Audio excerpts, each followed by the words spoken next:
Okay, so today's topic would be absorption spectra.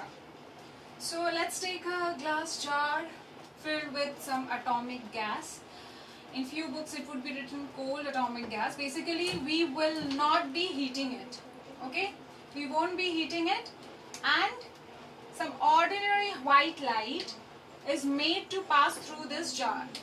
Okay, and when this light is made to pass through the prism, and after obtaining this light on the screen, obviously we get a lot of wavelengths obviously, and again since it's white light, and we know white light on being passed through a prism and when it is obtained on a screen, a continuous spectrum is formed. Here also we do get continuous spectrum, but then few specific wavelengths were missing here.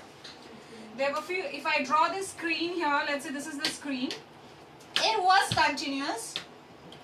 continuous, but few specific, let's say this one, let's say 4002 angstrom was missing, and then 6225, be it anything, few wavelengths were missing, and instead dark lines could be seen. Dark lines. So basically few wavelengths were missing, which were replaced by dark lines. Although it was continuous, but few wavelengths were missing, indicated by the dark lines. So what basically happened to these dark lines actually? These were absorbed by the atoms, this atomic gas. Obviously this was placed before the ordinary white light. So the situation was the atoms obviously present here, the electrons over there, maybe light few wavelengths and absorbed it. Alright. So since it had absorbed few wavelengths, only those wavelengths were missing here. Alright. So these wavelengths which were missing were actually absorbed by the electrons of the atoms. Alright. So you would want to know that, is it like any random wavelength which are being absorbed by the electrons, or some specific wavelengths? Definitely it has to be some specific wavelengths, alright? And which are those particular specific wavelengths? Basically electrons would be absorbing those specific wavelengths which would correspond to En2 minus En1, because by absorbing those wavelengths it would be getting energy to jump from one energy level to another energy level. So basically it would be absorbing those specific wavelengths which would be corresponding to the difference of any two energy levels, so that it can jump from its initial energy level, wherever it is, from its ground state to higher energy level. We all know electrons get excited when it receives energy, so it is definitely going to absorb those wavelengths which would be corresponding to the difference of the two energy levels. Okay, so it will absorb that wavelength which will be equivalent to or correspond to En2 minus En1 during its transition.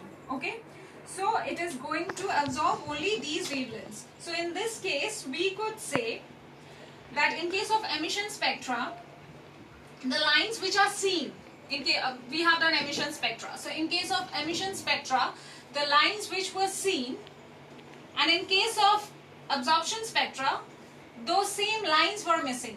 So can you get the connection actually? In case of emission spectra, we could see few specific lines, remember? Because during its transition from higher energy level to lower energy level, it emitted radiations in the form of photons, so few wavelengths could be seen. And in case of absorption spectra, only those specific wavelengths were missing. So they are somehow related to each other. During emission spectra, obviously the electrons were emitting energy, and during absorption spectra, it was definitely absorbing energy. So it was absorbing the wavelengths. Which wavelengths was it absorbing? Only those wavelengths which would have been useful for the electrons. It wouldn't, randomly, select any wavelength. No. It's very choosy, and definitely purposely it had been absorbing the wavelength, help it to jump from one energy level to another energy level. So definitely those wavelengths which would be corresponding to this is the reason, since those very wavelengths have been absorbed by the electrons of the atoms. So those wavelengths were missing in this continuous spectrum. Although it was continuous, but few wavelengths were missing because those wavelengths have been absorbed by the electrons, which would be used by the electrons, which would be helpful for the electrons to jump from its lower energy level to higher energy level. Okay, so here we end this